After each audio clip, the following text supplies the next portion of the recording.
Welcome to the Death Digest for November 14th. Our topic tonight is the fear of death. Anybody want to jump in? Who's afraid of death? The fear of death. Well, is it the fear of death or the fear of dying? What? Do you have your hand up? That was just. I said, "Who's afraid of death?" Oh. And then I think it's. I would say both. I guess I'm more afraid of dying itself doesn't scare me that much unless I'm in a lot of terrible pain. But death scares me a lot. And death itself, and dying without getting certain things done in my life that I feel like I need to get done. Both of those scare me, and I think they're related, although I don't know how. Mm-hmm. Do either of you have that feeling like there's certain things that you need to accomplish while you're still alive in this lifetime, or are you off the hook in that regard?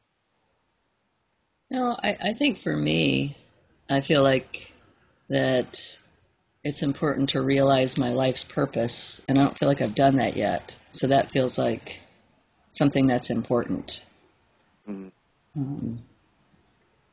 Can you articulate your life's purpose, or just know what it is?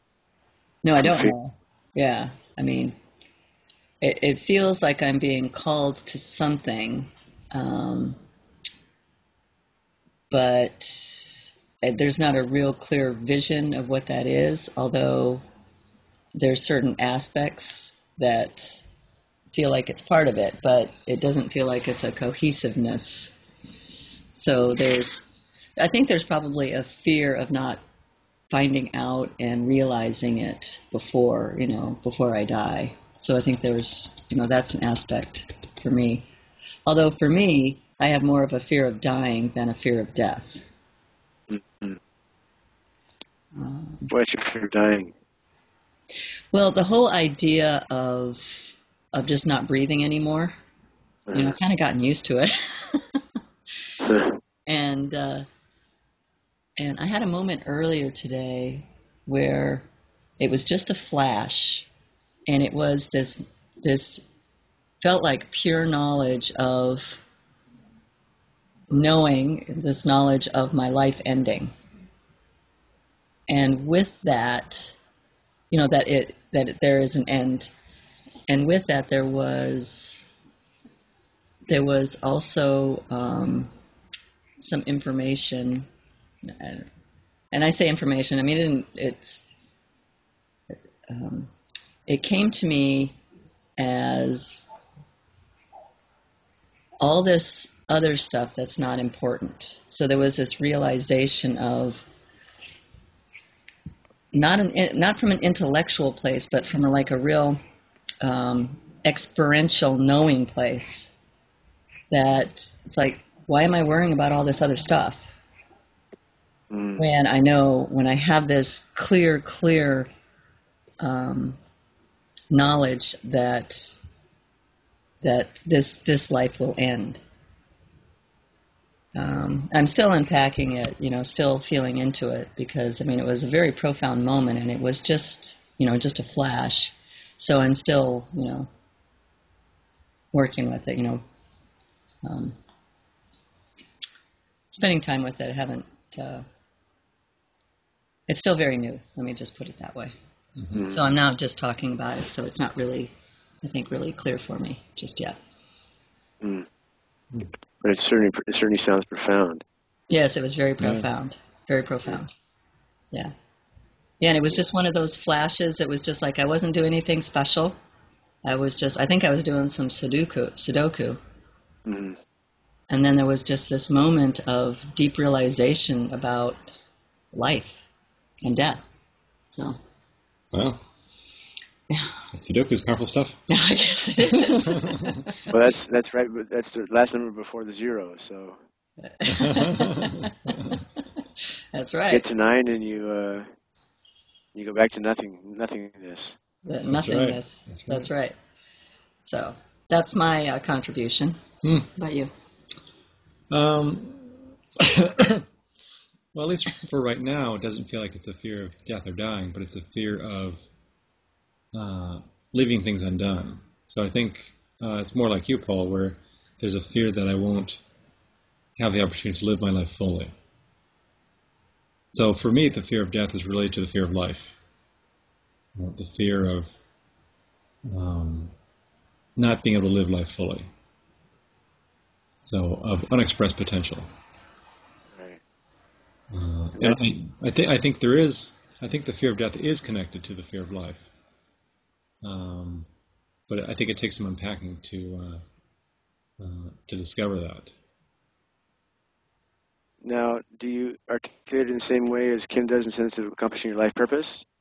Is there a life purpose, or is it? It sounds like it's a little broader than that. It's like your potential for even having a life purpose is at stake. Is that true? Yeah, it's not so much a life purpose. It's well, I mean, I think it's more like you of leaving things undone or not being able to achieve, what I'd like to achieve. Or it's actually a good question. I mean, I'm not sure what's still left undone. Can you name a few things off the top of your head? Oh, that feel unfinished. Yeah.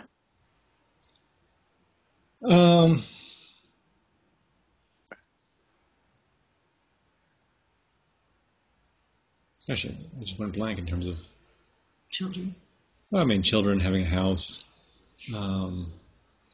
having family life, exploring these different aspects of my experience more fully.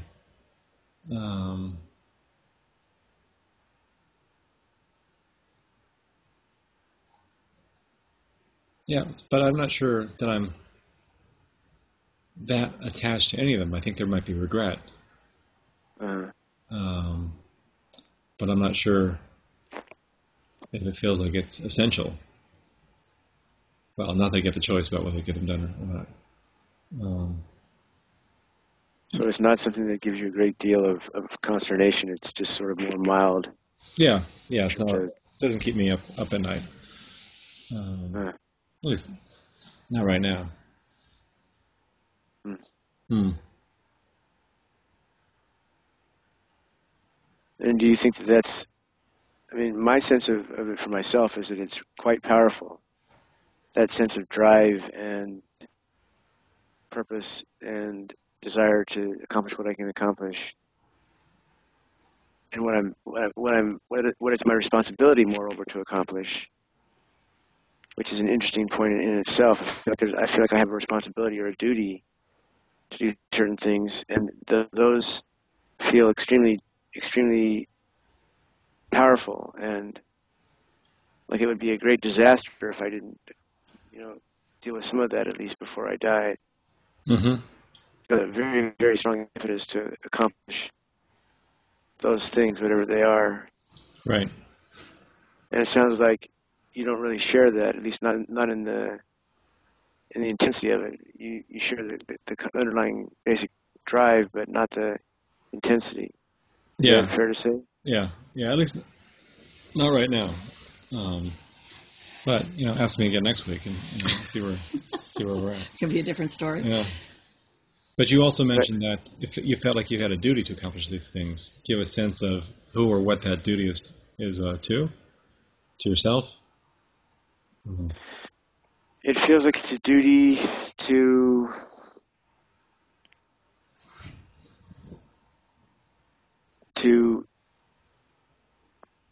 part of me which is being. It's not really me as I think of me most of the time. Mm-hmm. It's the part of me. It's the essential part of me. Is Ridwan school that uses that terminology. The parts of me which are essence, which are essential, which are part of my being. Mm-hmm. It seems like I feel a tremendous impetus to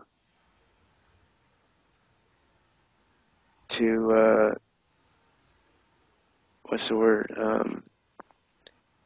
To represent or to present or to exhibit or to display or to live in an essential being filled way. And it's odd because I don't know that from the side of being itself, I don't know that being feels that strongly about it. Mm-hmm. From my side, I feel very strongly about it, Mm-hmm. which I think is a very interesting kind of paradox.